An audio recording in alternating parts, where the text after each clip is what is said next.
voltage regulation. So the voltage regulation, it is defined as the rise in the receiving end voltage. The voltage that is available at the receiving end, right? Expressed as a percentage of the full load receiving end voltage. When the full load is removed, is thrown off at a particular power factor.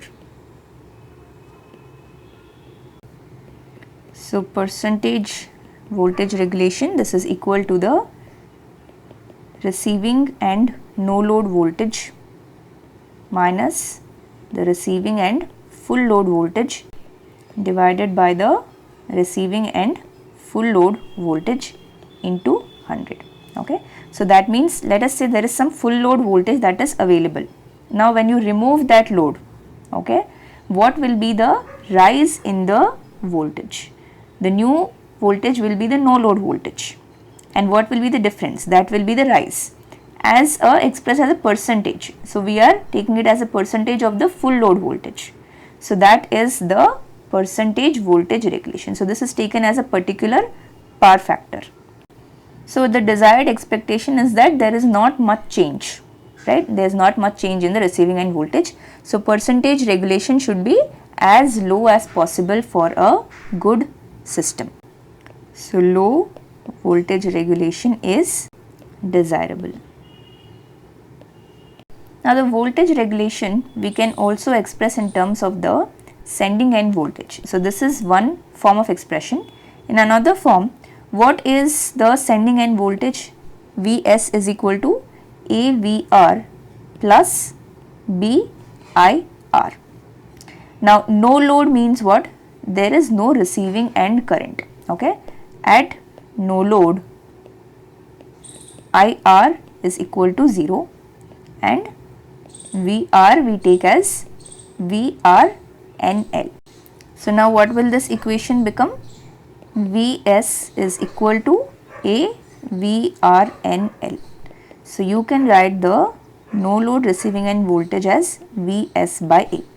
So this, if you substitute in equation 1, then what are you going to get? The percentage voltage regulation. This is equal to Vs by A minus the full load receiving end voltage divided by full load receiving end voltage into 100. So this is the second way of expressing the voltage regulation. Okay. So remember, here we are taking the magnitudes. The voltages are all AC quantities, so they are expressed in terms of phasors, but we only want the magnitude in order to calculate the voltage regulation. Power flow through transmission lines. So this derivation is pretty lengthy and it is not required also. So we will not go into the derivation part, we will just see the final expression. Okay. So this is the generating station. Okay. So this is the sending end. So here you have the voltage Vs is equal to, the magnitude will be mod Vs, and let's take this as delta. Okay. So this current that is being fed here is the sending end current. Now here we have the transmission line, I am representing in green. Okay. Then you have the receiving end here. So what will be the voltage here? VR. The magnitude we will take as mod VR, and this we will take as the reference. This is 0 degrees. Okay. And this current will be IR. Okay. And here you have a load. Usually it is going to be an inductive load. Okay. So now we have here the sending end voltage, sending end complex power. So this will be the active power plus the reactive power, and here the receiving end complex power, this is PR plus JQR. So in terms of voltage and current, what will this be?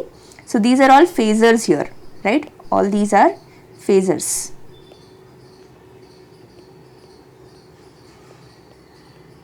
Okay, so here SS you can write as VS IS conjugate, and SR in terms of the receiving end voltage and current, VR bar IR bar conjugate, right? This is the basic expression. Now the sending power, the final expression is SS is equal to mod D by mod B Vs whole square, the sending end whole square, angle beta minus alpha. So we will see what are beta minus alpha. Minus Vs VR divided by B angle beta plus delta. From here you can get the active and reactive power, right? So whatever angle you have here, if you write cos of beta minus alpha, it is going to become the active power. If you write sine, then it is going to become the reactive power.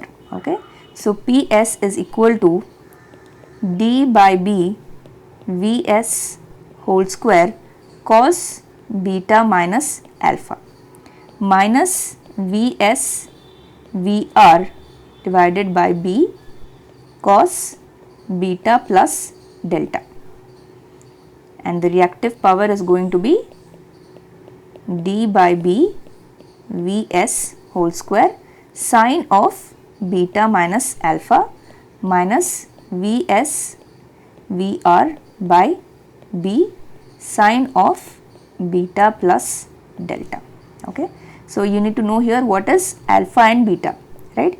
So where alpha is the angle of A from ABCD parameters,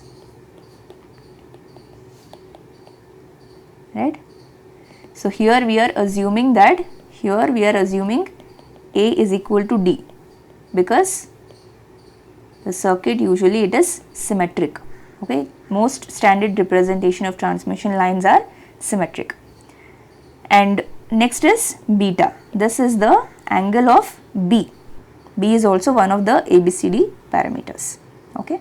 Now this is the sending end values. What about the receiving end?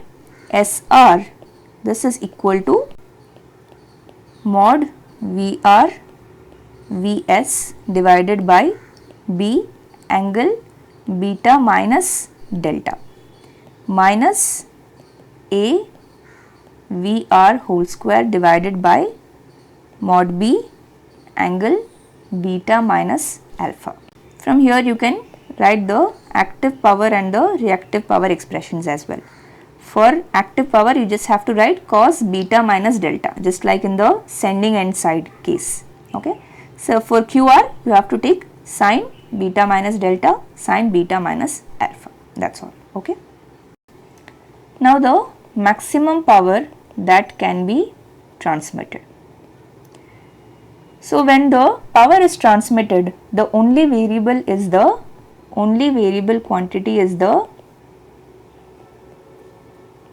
angle delta, right? So this is called as the load angle or torque angle. Okay, so what was delta? This was the phase of the sending end voltage, right? So Vs we have taken as mod Vs angle delta, and Vr we have taken as mod Vr angle 0. So more than the phase of sending end voltage, what is important is the phase difference between the sending end voltage and the receiving end voltage. Okay, so this is the phase difference